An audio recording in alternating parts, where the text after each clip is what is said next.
Good morning everyone, कैसे हैं आप सब। मैं तृप्ति दुबे अपने चैनल में आप सबका स्वागत करती हूं।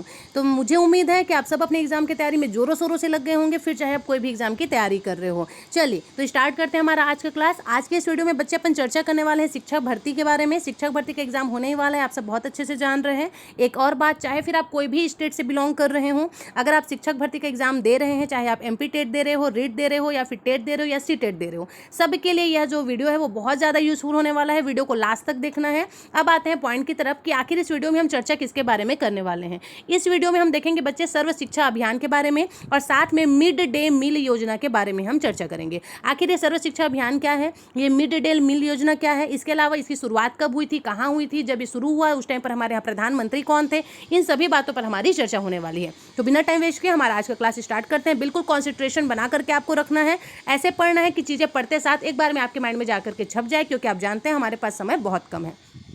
शुरू करते हैं। सबसे पहले सर्व शिक्षा अभियान की हम बात कर रहे हैं। सर्व शिक्षा अभियान यानी इसी को आप SSA के नाम से जानते हैं। अब देखो, सर्व शिक्षा अभियान को ही एक और नाम से जाना जाता है, SSA। अब यहाँ से एक प्रश्न जो सबसे पहले आपके एग्जाम में बन जाएगा कि सर्व शिक्षा अभियान का संबंध किससे है। तो सर्व शिक्षा अभियान का संबंध प्राथमिक शिक्षा के सार्वभौमीकरण से है, मतलब इसका संबंध सीधे सीधे प्राथमिक शिक्षा से, आप ये बोल सकते हैं। इसी का एक और नाम है, दूसरा नाम है आपका सभी के लिए शिक्षा अभियान। क्या नाम है इसका? सभी के लिए शिक्षा अभियान। इसी को क्या कहा जाता है? सर्व शिक्षा अभियान को ही सभी के लिए शिक्षा अभियान के नाम से जाना जाता है। आप एग्जाम में देखेंगे या फिर आप कोई भी स्कूल जाओगे तो वहां देखोगे एक साइड पर गर्ल्स बैठे रहते हैं, एक साइड पर बॉयज बैठे रहते हैं, और यहाँ पर लिखा होता है सर्व शिक्षा अभियान। इसका मतलब ही ये है कि यह जो शिक्षा अभियान है वो सभी के लिए चलाया जा रहा है, पर्टिकुलर बॉयज के लिए नहीं चलाया जा रहा है, नहीं पर्टिकुलर गर्ल्स के लिए चलाया जा रहा है। ये चीजें हमारी क्लियर हो गई। अब सर्व शिक्षा अभियान के लिए एक नारा चलाया जाता है, वो है सब पढ़ें और सब बढ़ें। तो यह पॉइंट भी आपको याद रखना है। नेक्स्ट है हमारा, यह कब प्रारंभ किया गया था। तो यह प्रारंभ गया था बच्चे सन 2001 में। सीधे सीधे अगर ऑप्शन में 2000 भी रहे और 2001 भी रहे तो 2001 टिक करके आपको आ जाना है।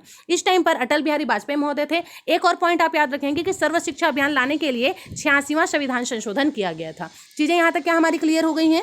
चलिए अब हम बात करेंगे आगे। अब देखो कुछ पॉइंट्स है जो आपने याद रखना है। एक है आपका कस्तूरबा गांधी बालिका विद्यालय योजना। तो यहां पर से प्रश्न बिल्कुल आपके एग्जाम में बन सकता है कि कस्तूरबा गांधी बालिका विद्यालय योजना की शुरुआत कब हुई थी। तो कस्तूरबा गांधी बालिका विद्यालय योजना की शुरुआत सन 2004 में किया गया था। वहीं दूसरा पॉइंट आप याद रखेंगे, इसके अंतर्गत सभी बालिका को शिक्षा देने का सपना देखा गया। बाद में यह सर्व शिक्षा अभियान में विलय हो गया। चीजें क्या हमारी क्लियर है। सबसे पहले क्योंकि पुराने जमाने की अगर हम बात करें तो वहां पर बालिकाओं को शिक्षित नहीं किया जाता था, उनको शिक्षा नहीं दिया जाता था। तो ऐसे समय में क्या किया गया, सन 2004 में कस्तूरबा गांधी बालिका विद्यालय योजना लाया गया था, और इस योजना का इंटेंशन ही ये था कि बालिकाओं को शिक्षित किया जाए। ठीक है, सभी बालिकाओं को शिक्षा देने का इसमें सपना देखा गया था। बाद में ये हुआ कि कस्तूरबा गांधी जो विद्यालय योजना थी उसको सर्व शिक्षा अभियान में क्या कर दिया गया, विलित कर दिया गया। अब ये इसी के अंतर्गत बालिकाओं को भी शिक्षा दिया जाता है और बालकों को भी शिक्षा दिया जाता है। तो यहाँ से दो प्रश्न याद रखना है। कस्तूरबा गांधी बालिका विद्यालय योजना की शुरुआत कब हुई थी? तो सन 2004 में हुआ था।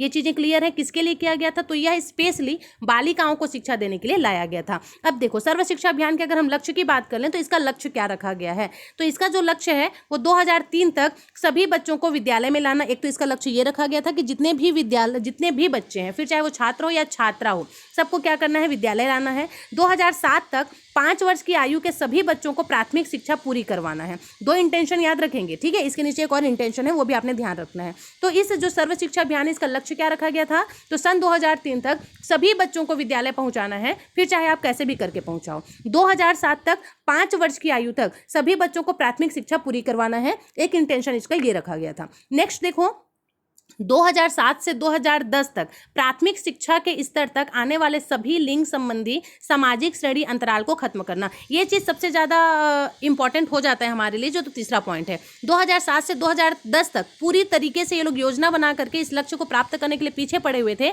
कि हम क्या करेंगे, जो लिंग संबंधी जो भी व्यवधान हो रहा है, मैंने बताया ना कि बालिकाओं को पहले शिक्षा नहीं दिया जाता था, तो लिंग के संबंधी जितने भी प्रॉब्लम्स आ रहे हैं, सामाजिक श्रेणी में आ रहे हैं, उन सबको आपको खत्म करना है। यह एक इसका इंटेंशन रखा गया था। तो तीनों चीजें याद रहेंगी क्या? 2003 तक सभी को विद्यालय भेजना है, 2007 तक 5 वर्ष की आयु के सभी बच्चों को प्राथमिक शिक्षा पूरी करवानी है, और 2007 से 2010 तक लिंग संबंधी जितने भी मनुष्य के मन में दुष्प्रभाव भरे हुए हैं कि बालिकाओं को शिक्षा नहीं देना है, ये सब विचार को उनके दिमाग से हटवाना है। चीजें क्लियर हमारी। अब हम बात करेंगे सर्व शिक्षा अभियान की उपलब्धियां क्या रखी गई थी। तो बहुत ध्यान से समझेंगे बच्चे। सभी बुनियादी ढांचे में सुधार। सभी बुनियादी ढांचे में सुधार मतलब क्या है? तो देखो, सभी बुनियादी ढांचे में सुधार करना, सभी बुनियादी ढांचे में सुधार करना मतलब पानी, शौचालय आदि। अभी आप देखेंगे कि चाहे कोई भी विद्यालय हो, चाहे वो सरकारी स्कूल हो या प्राइवेट स्कूल हो, बाकायदा वहाँ पर शौचालय की व्यवस्था होती ही है, पानी की व्यवस्था होती ही है। ठीक है, तो ये सब कहाँ से आया? ये सब इसी योजना के अंतर्गत आया। सर्व शिक्षा अभियान जब चलाया गया था तो उसी की ये उपलब्धियां थी कि अब पर्टिकुलर हर एक विद्यालय में आप देखेंगे कोई ऐसा विद्यालय नहीं होगा जहां पर शौचालय की व्यवस्था ना हो। ठीक है, यह प्रारंभिक शिक्षा के कौशल युक्त प्राप्त करवाता है, तो यह पॉइंट भी आपने ध्यान रखना है। इसके अलावा कंप्यूटर शिक्षा पर बल दिया गया। बिल्कुल डिजिटलीकरण के माध्यम से बच्चों को पढ़ाया जा रहा है। अगर आपका बच्चा क्लास 1 में पहुंच गया है तब से ही उनको कंप्यूटर की शिक्षा देना शुरुआत कर दिया जाता है, ताकि उनको भी जानकारी हो सके कि हमारा देश कितना ग्रोथ कर रहा है। इसके अलावा बालिका व विशिष्ट आवश्यकता वाले बच्चों पर ज़्यादा ध्यान दिया जाता है, क्योंकि पुराने समय में बालिकाओं को शिक्षा ही नहीं दिया जाता था। तो सर्व शिक्षा अभियान के अंतर्गत हालांकि सभी प्रकार के बच्चों को ध्यान दिया जाता है, लेकिन मेन जो फोकस है ना वो बालिकाओं पर किया गया। रीजन जो कस्तूरबा बालिका विद्यालय चलाया जा रहा था उसको भी इसमें समावेशित कर दिया गया है, जिसमें लड़कियों को पढ़ाना ये ज़्यादा इस पर जोर दिया जा रहा है। लड़कियों के साथ साथ ऐसे बालक जो कि इमेच्योर हैं, या तो इमेच्योर नहीं बोलोगे तो ऐसे बोल सकते हैं कि कुछ बच्चे होते हैं जो मंद बुद्धि के होते हैं ना, उनको कुछ ज़्यादा अटेंशन की जरूरत होती है, तो ऐसे बच्चों को आपको ज़्यादा ध्यान देना है। तो ये सारी जो उपलब्धियां हैं यहाँ से अपने को प्राप्त हो गया। समझ आ गया क्या यहाँ तक चीज़ें? सभी बुनियादी ढांचे पर सुधार हुआ, आप देख पा रहे हैं। कंप्यूटर पर बल दिया गया। इसके अलावा सभी बच्चों को उच्च शिक्षा देने के लिए यहाँ पर प्रयोग किया जा रहा है। नेक्स्ट बात करते हैं मध्याह्न भोजन स्कीम। मध्याह्न भोजन स्कीम के बारे में सिर्फ 4 पॉइंट है, लास्ट स्लाइड है बच्चे, इसके बाद फिर यह टॉपिक हमारा खत्म हो जाएगा। बहुत पेशेंस के साथ आपको बने रहना है। जितने इंपॉर्टेंट पॉइंट्स हैं, क्योंकि मैंने अपने वीडियो में सिर्फ उतना ही इंक्लूड किया है, कोई मतलब नहीं है लंबा चौड़ा भाषण देकर के वीडियो को लंबा करने का। जो आपके एग्जाम में प्रश्न बन सकते हैं सिर्फ उन्हीं बातों पर हमारी चर्चा हो रही है। क्लियर है क्या चीजें?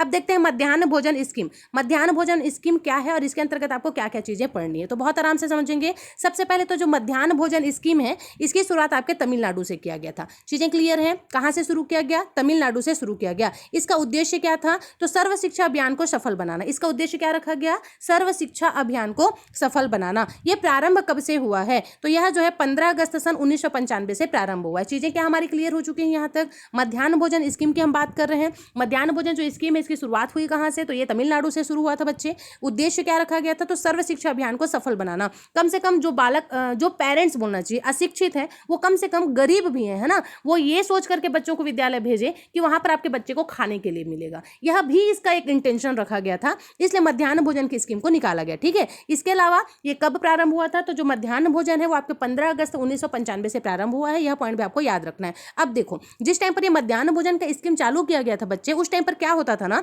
सबसे पहले 3 किलोग्राम मतलब 1 महीने में 3 किलोग्राम गेहूं बच्चे को दिया जाता था। लेकिन हुआ ये कि यह जो गेहूं दिया जा रहा है वो इसलिए दिया जा रहा है ताकि बच्चा उसको खाए, है ना, उसको पिसवा करके उसको रोटी बनवाया जाए और बच्चे को खिलाया जाए, ताकि कुपोषण से जितने भी बच्चे शिकार हैं उनका थोड़ा सा राहत मिल सके, साथ में बच्चा हिष्ट पुष्ट बन सके। यह सोच करके क्या किया गया था, मध्याह्न भोजन के अंतर्गत 3 किलोग्राम गेहूं 1 महीने में एक बच्चे को दिया जाता था। लेकिन हमारे यहाँ के जो परिवार है वो डेढ़ होशियार है। डेढ़ होशियार है मतलब क्या? जो गेहूं इनको दिया जाता था उसको बच्चे को ना तो खिलाते थे ना खुद खाते थे, वो बेच देते थे ताकि उसे कुछ पैसा मिल सके और वो अपने घर की आवश्यकता को पूरी कर सके। तो यह चीजें देखी गई, यह चीजें नोटिस की गई। फिर बाद में क्या हुआ ना, 1 सितंबर सन 2004 से विद्यालय में पका भोजन मिलने लगा। मतलब यह है कि जिस टाइम पर आपका मध्याह्न भोजन की स्कीम आई थी उस टाइम पर शुरुआत से आपको पका पकाया भोजन नहीं मिलता था। उस टाइम पर आपको कच्चा अन्न दिया जाता था जिसको ले जाकर आपको घर में बनाया जाता था। लेकिन हमारे डेढ़ होशियार लोग कुछ ज्यादा ही होशियारी मार रहे थे, जिसको देखते हुए क्या किया गया, 1 सितंबर सन 2004 से